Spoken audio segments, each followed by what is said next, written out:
अगर हम से कहे कोई डिफरेंस और गैल्वेनिक सेल और डेनियल सेल में क्या अंतर है, तो इधर देखो, अगर मैं डेनियल सेल की बात करूं,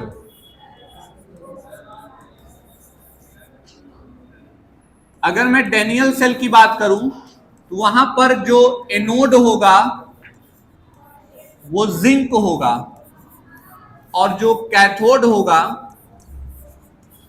वो सीयू होगा। एनोड जिंक होगा और कैथोड कौन होगा?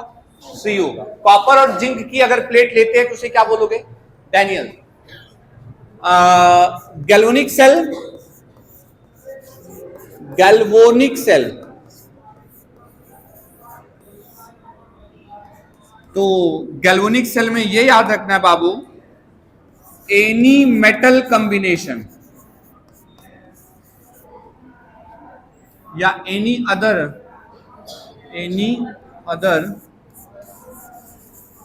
इलेक्ट्रोड कॉम्बिनेशन, अगर जिंक और कॉपर है तब तो उसे क्या बोलोगे? Daniell cell. और इन दोनों को छोड़ के कोई भी इलेक्ट्रोड का कॉम्बिनेशन हो, जिंक आयरन ले लो, एल्युमिनियम कॉपर ले लो, कुछ भी XYZ, एल्युमिनियम जिंक ले लो, कोई भी दूसरा कॉम्बिनेशन ले लोगे तो आप उसे क्या नाम दोगे? Galvanic cell. तो गैल्वेनिक सेल के अंदर कोई भी कॉम्बिनेशन हो सकता है, लेकिन डेनियल सेल में स्पेसिफिक है क्या? डेनियल सेल में क्या स्पेसिफिक है? जिंक और कॉपर ही होना चाहिए। तो यहां से कुछ समराइज करके बात समझ में आ रही है? Daniell cell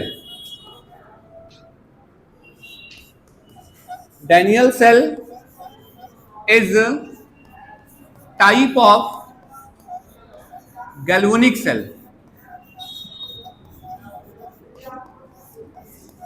but all galvanic cell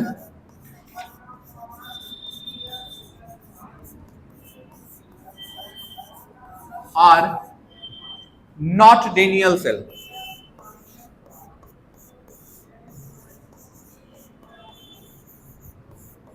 क्या लिखा मैंने? Daniell cell is a type of galvanic cell, but all galvanic cell are not a Daniell cell.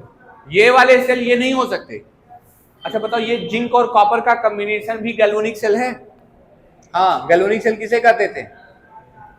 जो केमिकल एनर्जी को इलेक्ट्रिकल एनर्जी में कन्वर्ट करता हो उसी को गैल्वेनिक सेल कहते हैं। तो ये भी तो गैल्वेनिक कोई काम करता है, लेकिन इसमें चूंकि डेनियल एक साइंटिस्ट का नाम है, उन्होंने देखा तो उन्होंने इस कॉम्बिनेशन को दे दिया कि उनके ऑनर में इसे डेनियल सेल बोला जाने लगा, जबकि ये भी एक टाइप का क्या ही है? Galvanic cell. तो ये चीजें नीचे नोट डाउन कर लीजिए सब लोग। गैल्वेनिक सेल और डेनियल सेल का कॉम्बिनेशन ये डाउनलोड कर लीजिए।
ठीक बाबू?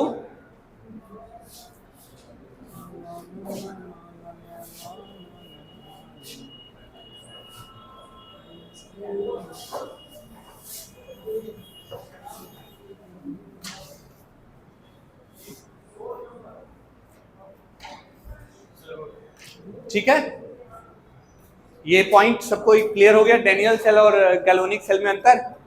जैसे डेनियल सेल भी एक क्या है? गैल्वेनिक सेल है, लेकिन अब गैल्वेनिक सेल में तो बहुत टाइप के सेल आएंगे ना, अलग अलग कॉम्बिनेशन का आएगा, तो हर एक गैल्वेनिक सेल को हम डेनियल सेल नहीं बोल सकते।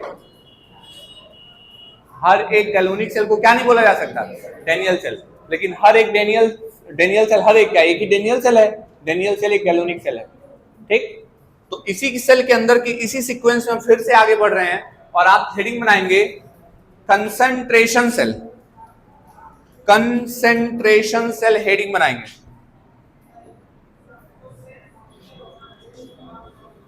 कौन सा सेल बनाएंगे, बोलो हेडिंग? Concentration cell.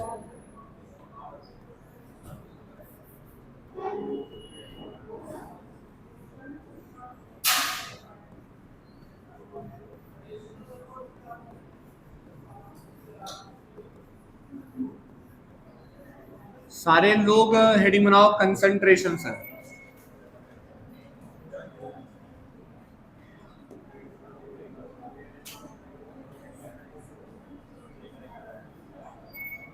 चलो कंसंट्रेशन सेल हेडिंग बनाओ।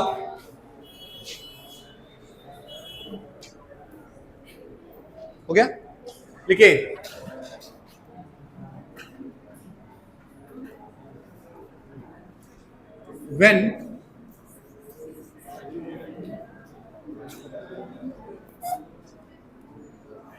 when electrical energy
इधर देखो, दो बातें ध्यान से देखना, डायग्राम मैं अपने अकॉर्डिंग बना रहा हूं, आप थोड़ा सा उसको खाली समझ लीजिए। देखो बेटा, यहां पर एक हमारे पास कंटेनर हो गया और ये अपना दूसरा कंटेनर हो गया।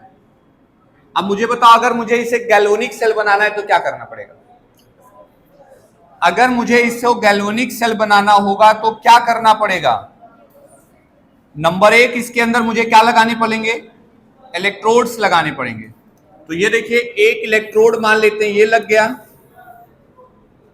एक इलेक्ट्रोड ये लग गया, लग गए। अब बताओ, इन दोनों इलेक्ट्रोड्स को क्या करना पड़ेगा? सॉल्ट ब्रिज से कनेक्ट करना पड़ेगा, राइट। पहले तो आपस में इनको कनेक्ट कर दो। ये देखो, यहां पर मैंने एक क्या लगा दिया? गैल्वेनोमीटर। क्या लगा दिया? और ये देखो, ये सेल जा करके एक गैल्वेनोमीटर से कनेक्ट हो गए। अब गैल्वेनोमीटर से अभी भी काम नहीं बनेगा, अब तो कल वाली इमेज सबको याद आ रही होगी ना सेल की। अब क्या करेंगे बताओ? इन दोनों की व्यवस्थाएं सेट करेंगे। तो कैसे सेट करोगे? यहां से यहां तक एक आपको क्या लगाना पड़ेगा? बोलो, वेरी नाइस। सॉल्ट ब्रिज, अब आपको पता है सॉल्ट ब्रिज ऐसे अगर खुला छोड़ देंगे क्या करेगा सॉल्ट ब्रिज, सारे आयनवा को इक्के में पटक देगा, प्लस माइनस ध्यान ही नहीं देगा, इसलिए उसके मुंह पे कपड़ा लगाना पड़ेगा। तो काय का कपड़ा लगाओगे, कॉटन प्लग का, यानी कॉटन का, ये देखो यहां पर कॉटन प्लग इसे नाम देते हैं, लिख देते हैं कॉटन प्लग। क्यों लिखें, ये तो हम लोग ऑलरेडी बात कर चुके हैं ना, इसे कॉटन प्लग कहते हैं, ये तो हम लोग पहले से बात कर चुके हैं ना पिछले डायग्राम में। अब ये भी सॉल्ट ब्रिज होता है तो बताने की जरूरत तो है नहीं। मैं क्या समझाना चाह रहा हूं, अगर ये जिंक है तो ये भी जिंक होगा। पिछले वाले में क्या था, अगर एक जिंक था तो एक कॉपर था, एक आयरन है तो एक निकल होगा, एक दोनों मेटल अलग अलग होने चाहिए, लेकिन इस वाले सेल के अंदर क्या होना चाहिए, सेम होने, इसीलिए नाम ही दिया गया कंसंट्रेशन सेल। सारा खेला किसका है, कंसंट्रेशन का है, सबके बस कंसंट्रेशन अलग अलग है। अब देखो जब मैंने इसको लिया तो इसको मैंने डुबो दिया, काहे में डुबोया भैया, इसको मैंने डुबो दिया जिंक सल्फेट के सॉल्यूशन में, क्योंकि मैंने किस चीज का इलेक्ट्रोड लिया बताओ भाई, किस चीज का इलेक्ट्रोड लिया, जिंक का ना, तो ये सॉल्यूशन किस चीज का है, बोल लो जिंक सल्फेट का, और ये भी जिंक का था, तो यहां पर भी मुझे जिंक सल्फेट का ही सॉल्यूशन लेना पड़ेगा। अगर यहां तक की स्टोरी में कोई कंफ्यूजन है तो बोलिए, तो किस चीज का सॉल्यूशन है बोलो, जिंक सल्फेट का। अब मान लो इसका कंसंट्रेशन कितना है, 1m है, तो इसका कंसंट्रेशन कितना ले लें, 2m। बोलो दोनों का कंसंट्रेशन अलग अलग हो गया कि नहीं, बस सब कुछ सेम हो, अगर दोनों का कंसंट्रेशन अलग अलग है तो हम उसे क्या बोलेंगे, कंसंट्रेशन सेल। अब यहां एक मैटर फंस गया, क्या, एनोड का काम कौन करेगा और कैथोड का काम कौन करेगा, पढ़ लो, कोई पढ़ाता नहीं है कंसंट्रेशन सेल, स्कूल में पढ़ा दिया गया है, इलेक्ट्रोकेमिस्ट्री भी नहीं पढ़ाई गई है, पढ़ा दिए इलेक्ट्रोड पे। तो अब यहां पर दो हैं, एनोड है और कैथोड है, किसको एनोड बोलोगे, किसको, अगर एग्जाम में आ जाए तुम्हारे अचानक कंफ्यूजन नहीं जाओगे, कौन एक एनोड बोलेंगे कौन एक कैथोड। अब यहां पर याद रखना है, जिसका कंसंट्रेशन ज्यादा होगा उसे हम कैथोड कहेंगे, और जिस कंटेनर का कंसंट्रेशन कम होगा उसे हम एनोड कहेंगे। यानी मैं बोल देता हूं फिर से कि आप इस वाले को क्या बोलोगे बताओ, lower concentrated solution, lower concentration, सीधा लिख दो कि इनका कंसंट्रेशन क्या है, कम है, और यहां बोलो हायर कंसंट्रेशन, हायर कंसंट्रेशन। अब एक का कंसंट्रेशन ज्यादा है और एक का कंसंट्रेशन क्या है, कम है, तो ये लोअर कंसंट्रेशन हो गया और ये हायर कंसंट्रेशन हो गया।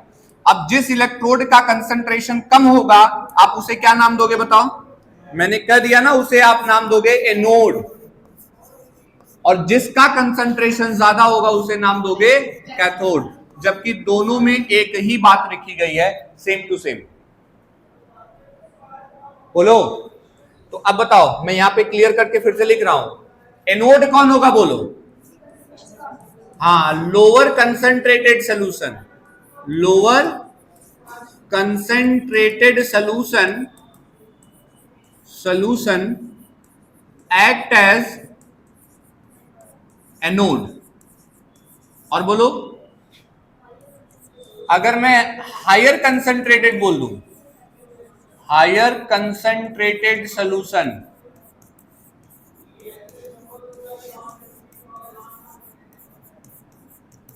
Act as cathode. अब तो पूरी कहानी समझ में आ जानी चाहिए ना, बताओ कंसंट्रेशन सेल किसे कहते हैं, एक ऐसा सेल जिसके अंदर सब कुछ सेम होता हो, केवल दोनों कंटेनर में कंसंट्रेशन का क्या होता हो, डिफरेंस होता हो, उसी को कंसंट्रेशन सेल कहते हैं। यानी when the electric current are conducted in a galvanic cell due to difference in the concentration of electrolytes is known as concentration of cell. अब ये दो चीजों है, एक एनोड कब बनेगा, कैथोड, तो आप बोलोगे जिस कंटेनर का कंसंट्रेशन कम होगा वो एनोड बन जाएगा, जिसका ज्यादा होगा वो कैथोड बन जाएगा। अगला पॉइंट सोचो, अगर मैं कंसंट्रेशन में चेंजेस करूं तो क्या इलेक्ट्रिक करंट में चेंज आएगा, बोलो, यानी EMF of cell depend on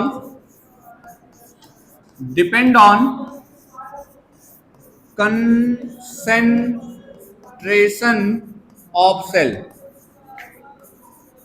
EMF of cell depend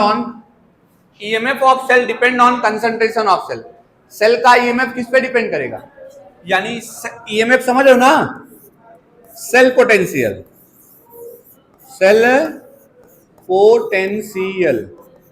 किसी सेल का जो पोटेंशियल होता है उसी को क्या कहते हैं? ईएमएफ कहते हैं। समझ में आ गया? अगर मैं तुम लोगों से एक क्विक रिवीजन करा लूं तो कोई दिक्कत? In the form of quiz. तो मैं टीम तो नहीं बांटूंगा, 2 टीम मिनिमम हमें लेने ही है और 5 की जगह 5 ही रखते हैं। बेसिकली 5 क्विज आपके सामने आएंगे, उन 5 क्विज के आपको जवाब देने हैं। अगर आप जवाब दे देते हैं मतलब आपको ये वाले कंटेंट समझ में आ गए, ठीक है ना? चलिए आपके सामने है मेरा पहला question. Question number 1, in an electrochemical cell which electrode typically act as an anode? In an electrochemical cell, which electrode is typically act as an anode? B. हाँ, D यानी electrode with a negative standard oxidation potential. In an electrochemical cell, which electrode typically act as an anode? तो आपका जवाब D, बाकी का जवाब B, यही ना? डाउट हो गया ना? बी ना? चलो देवी जी का डी मान के चलते, अगर सही हो जाएगा तो आपकी बल्ले बल्ले है। चलिए नेक्स्ट बताइए।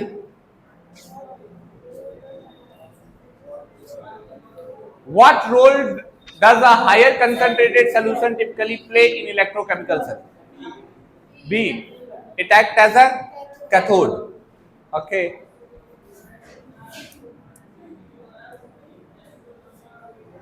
The electromotive force of a cell, also known as a cell potential, is primarily depend on which factor according the concentration of cell solution.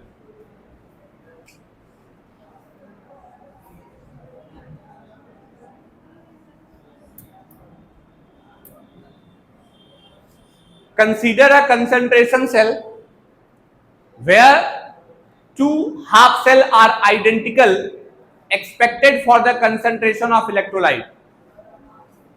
If one half cell has a lower concentration, it will function as an anode and undergoes oxidation. Conversely, the half cell of higher concentration acts as cathode reduction. Based on this, what is the correct statement about the electrode in concentration?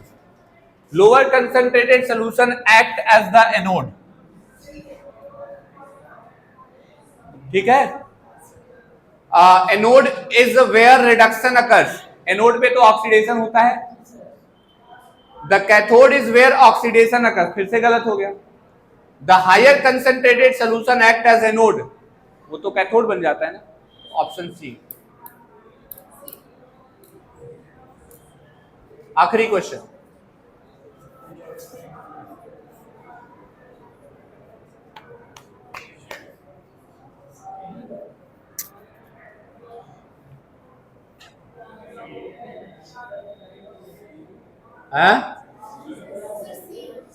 The EMF of the cell independent of the solution concentration.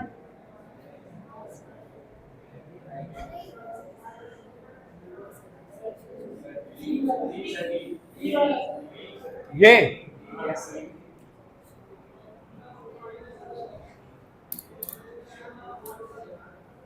देखते हैं किसने कितना सीखा।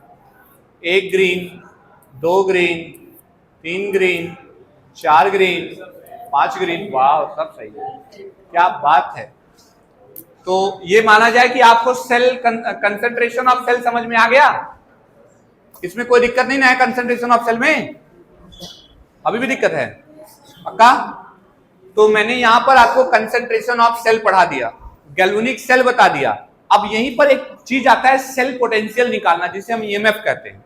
तो cell potential कैसे निकालते हैं, यही बात आप बताने जा रहे हैं। हेडिंग बनाइएगा। हाँ लिख लीजिए, लिख लीजिए, लिख लीजिए। ओके, यही डायग्राम बना लेना, वही चीजें आए तो तुम्हें दिखा रहा था वैसे भाई, बनानी ना है।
डन।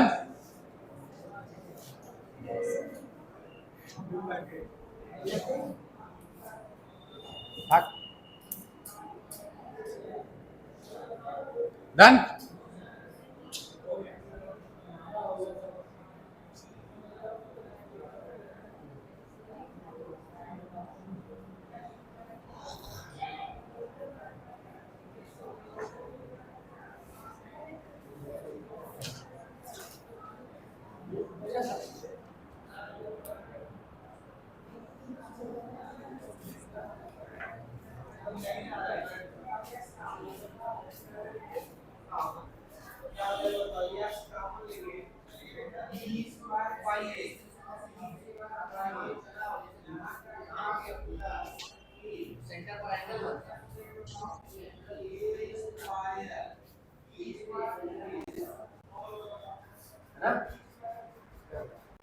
डिग्री की डिस्टेंस ही है, मगर ये डिस्टेंस सीधी वाली नहीं होती, बल्कि गोल गोल जब ऑब्जेक्ट घूमता है तब होती है। जैसे हम चल रहे हैं ऐसे सीधा, तो हमने जो डिस्टेंस कवर किया उसको हम इस तरीके से लिखेंगे, ठीक है। लेकिन पंखा ऐसे घूम के ऐसे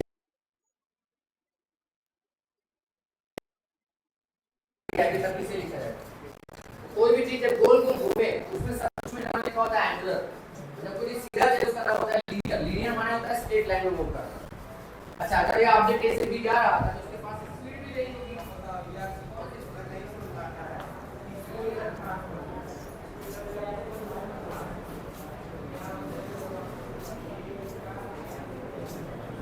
हो गया।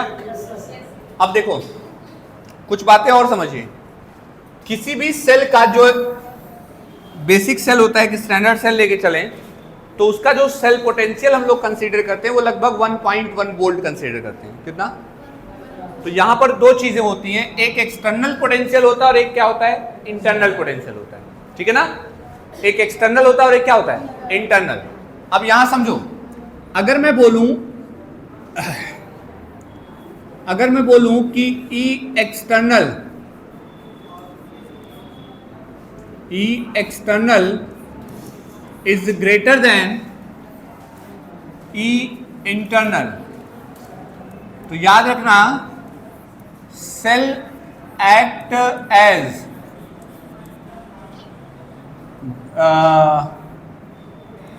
Electrolytic cell.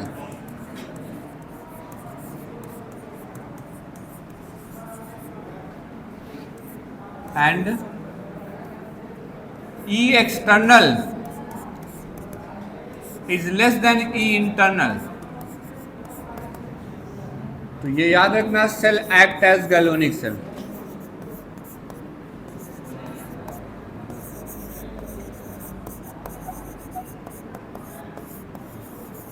और अगर ये कह दें E एक्सटर्नल बराबर ई इंटरनल के हो जाए तो नो रिएक्शन अकर्स।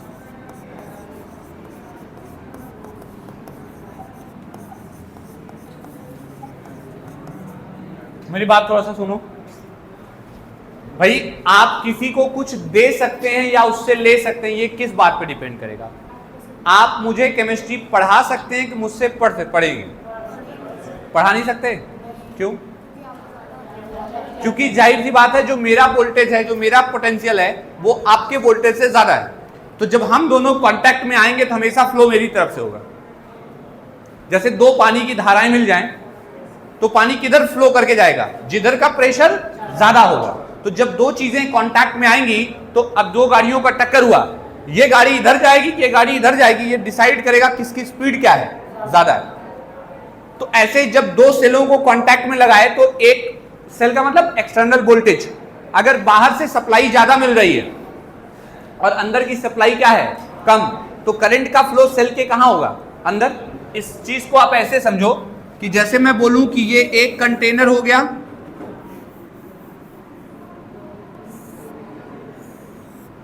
एक मिनट बच्चा, एक मिनट, मेरे पास कुछ है, मेरे पास कुछ तो है, स्टडी मटेरियल में है। हाँ, ना सॉरी, मेरे पास कहाँ है? मेरे यहाँ ऐप है, ऐप में नहीं है, सॉरी, लाइब्रेरी में है। कहाँ चला गया जी? ऐप में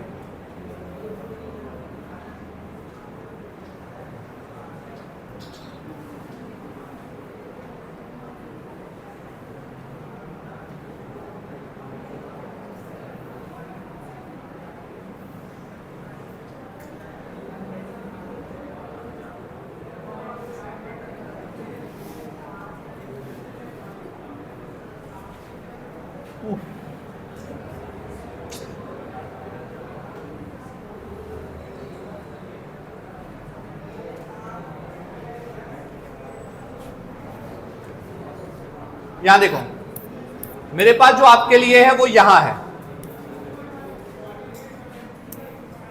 आजा बाबू, नहीं आए? कहां चले गए भाई?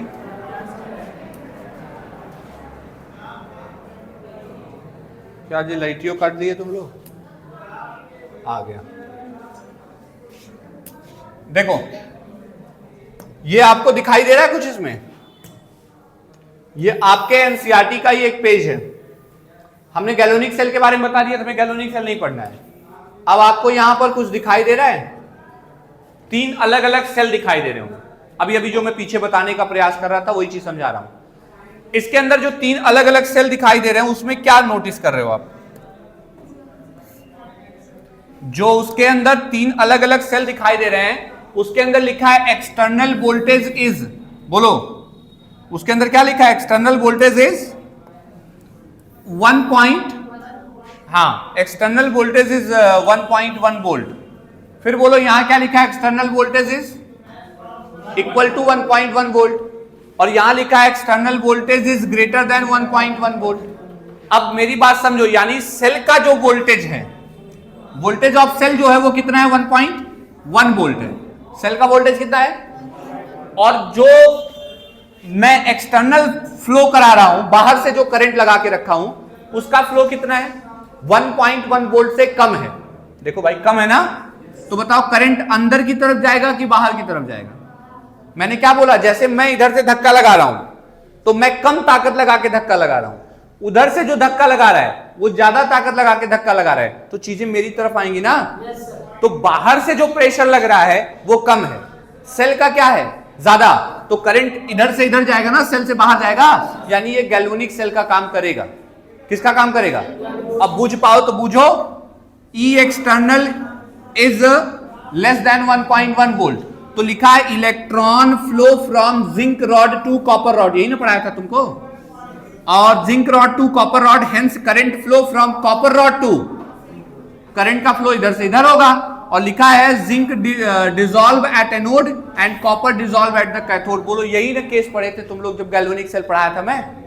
कल का पूरा पिक्चर वीडियो देख करके समझे थे। दूसरे में कह रहा दोनों बराबर हो गए, बोलो कहीं कोई आएगा जाएगा?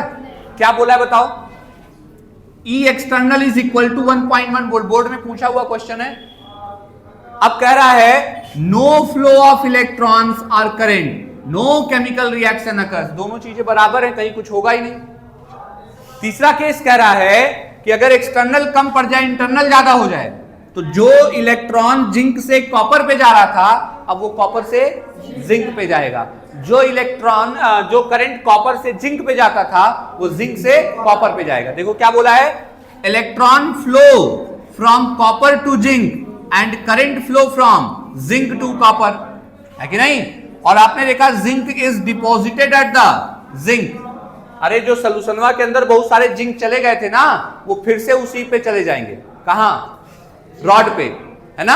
और बताओ क्या कर रहा है, zinc electrode and copper dissolve at the copper sulphate. बताओ इसमें क्या हुआ था, यहां का जो कॉपर था, बताओ वो रॉड पे गया था ना, और यहां से जिंक कहां आया था, सॉल्यूशन में। ये बात समझ में आ गई? और यहां पे क्या हुआ है, उल्टा हुआ है। अब ये चीज मैं तुमको डायग्राम के थ्रू दिखा, इतना समझ में आ गया? ये तो मेरा तरफ से नहीं था, ये एनसीईआरटी की तरफ से था, एनसीईआरटी बुक में तुम्हारे दिया है। अब मैं ये चीज एक डायग्राम बना के आपको दिखा देता हूं, देख लीजिए।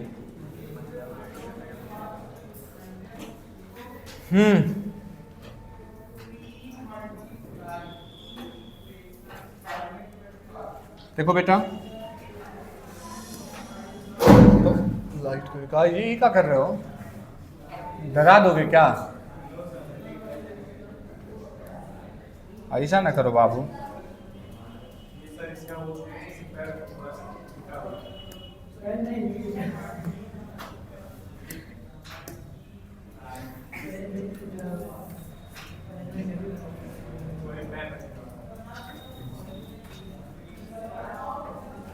एक बन गया।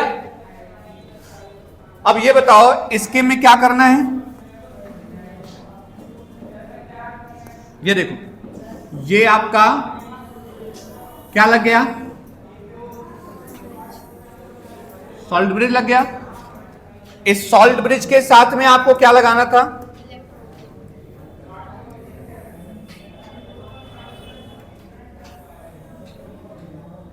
ये भी लग गया।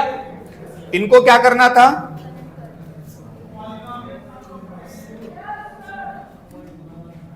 मैं आसान भाषा में इसको कनेक्ट करा रहा हूं, नेगेटिव पॉजिटिव ऐसे करके।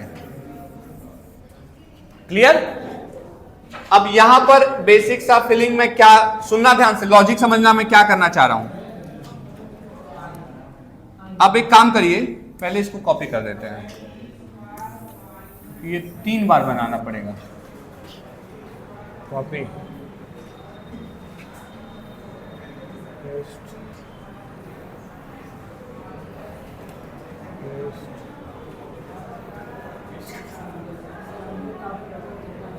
हाँ बेटा, हाँ कॉपी करने के लिए तुम्हें यहां तक आना पड़ेगा। और हाँ, मैं भी वही बोल रहा हूं, यहां तक आने के लिए आना पड़ेगा, और यहां तक आने के लिए बहुत पढ़ना पड़ेगा। देखो इधर देखो, जिंक जा रहा है Zn डाई पॉजिटिव के फॉर्म में, और ये किसकी रॉड है, जिंक की। और यहां से क्या हो रहा था बोलो, Cu डाई पॉजिटिव कहां जा रहा था, कॉपर पे। इसमें बताओ मैं क्या दिखा रहा हूं, मैं कह रहा हूं जो जिंक यहां था वो वापस से रॉड पे जा रहा है, और जो यहां से था वो Cu डाई पॉजिटिव सोल्यूशन में आ रहा है। यहां पर क्या हो रहा है, कुछ भी नहीं हो रहा है, नो रिएक्शन। अब बताओ ये किसका काम कर रहा है, ये काम कर रहा है गैल्वेनिक सेल का। किसका, गैल्वेनिक सेल का। ये किसका, इलेक्ट्रोलिटिक सेल का। और यहां पे नो रिएक्शन, नो। अब बताओ बाकी चीजें समझ में आ रहा है, ये वाला काम कब होगा। अगर आपसे कोई पूछे कि ये काम कब होगा, तो आप बोलोगे जब एक्सटर्नल जो होगा, ई एक्सटर्नल जो है उसकी जो वैल्यू है वो कम होनी चाहिए 1.1 वोल्ट से। ठीक, ये कब होगा बोलो, जब एक्सटर्नल वोल्टेज जो होगा वो ज्यादा होगा 1.1 वोल्ट से, और यहां पर कब होगा, जब ई एक्सटर्नल जो है वो बराबर होगा 1.1 वोल्ट के। आप में से किसको ये मेरी बात समझ में अभी नहीं आई, खाली इतना बता दूंगा, ये एग्जाम में आ सकता है पेपर में, इसलिए मैं बता रहा हूं। एनसीईआरटी का एक क्वेश्चन है, गलती भी नहीं बोल सकते, 3 डायग्राम बना के दिखाया है, एनसीईआरटी ने डायग्राम बनाया, सोच लो, अपने आप में बड़ी बात है। तो इस चीज को समझने के लिए मैंने यहां पर एक पॉइंट दिया आपको, एक्सटर्नल का और इंटरनल को मैं कितना मान के चल रहा हूं बताओ। इंटरनल को मैं 1.1 वोल्ट लेके चल रहा हूं, तो अगर ये 1.1 वोल्ट से ज्यादा हो रहा है तो जाहिर सी बात है बाहर से प्रेशर बढ़ेगा। तो ये चीजें नोट करने से बेटर है एक साथ ये नोट कर लीजिए, छोटा डायग्राम बनाइए, वही ऊपर दिखा दीजिए सर।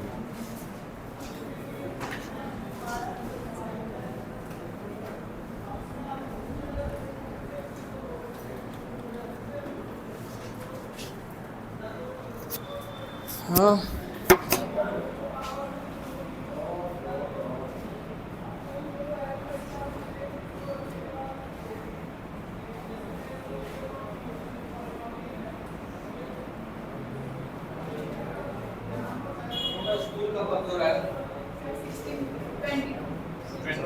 इसको बस बंदे होने वाला है, आखिरी सांस के अंदर।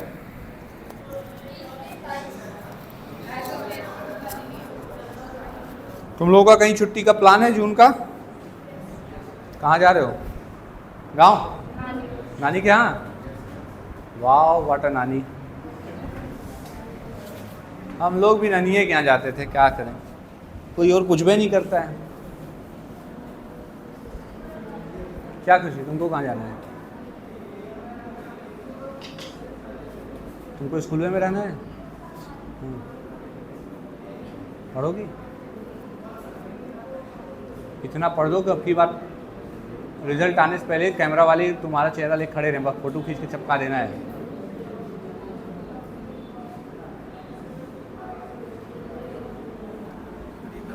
क्या बाबू, पढ़ोगे लिखोगे होगे खराब, ऐसा वाला गाना गाते हो? अच्छा, तुम कोई गेम उम बढ़िया खेल लेते हो? कौन गेम खेलते हो? क्यों सर? कबड्डी? कहीं खेलने गए थे? कहीं खेलने गए थे? हैं? तो अभी बाहर वाली कौन फील्डिंग नहीं की हो?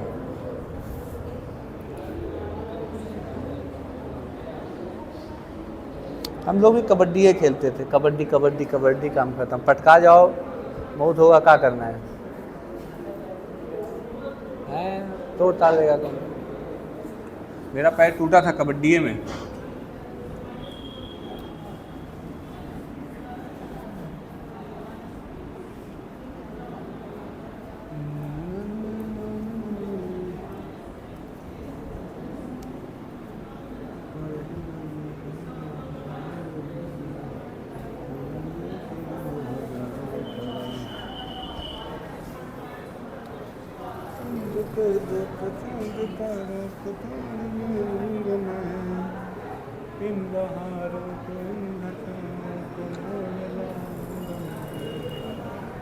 कितना गंदा गंदा बना रही हो, हाय रे। ऐसा मंजर है, दूर दरिया है।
हाँ भाई हो गया।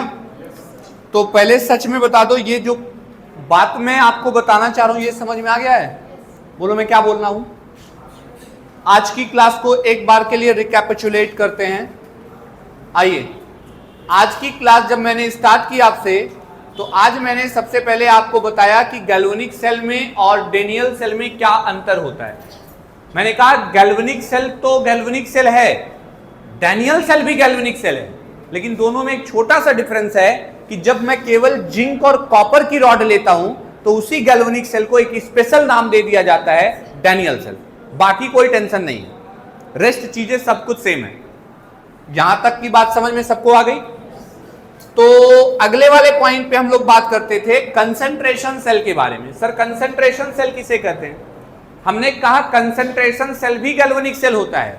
बेसिकली गैल्वेनिक सेल में हम एक कैथोड और एक एनोड यानी दोनों अलग अलग मेटल की प्लेट लगाते हैं, लेकिन अगर किसी सेल के अंदर हम एक ही चीज की मेटल प्लेट लगा दें, जिंक की, कॉपर की, आयरन की, निकल की, किसी एक की ही, और उसे उसी के सॉल्ट सोल्यूशन में डिप करें, दोनों में अंतर किस चीज का रखें? दोनों कंटेनर में लिए गए इलेक्ट्रोलाइट के कंसंट्रेशन का।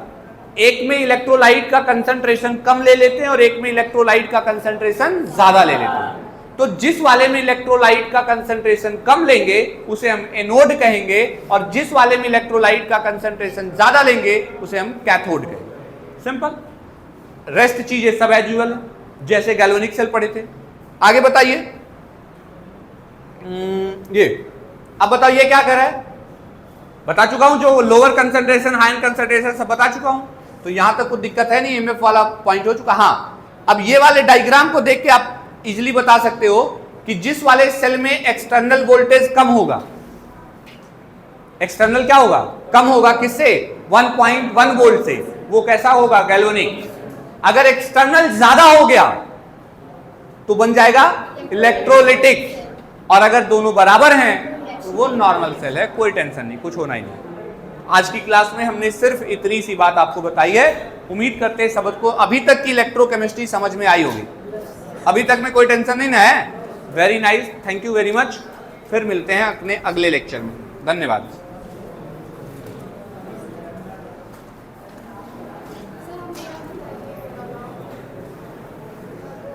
देवी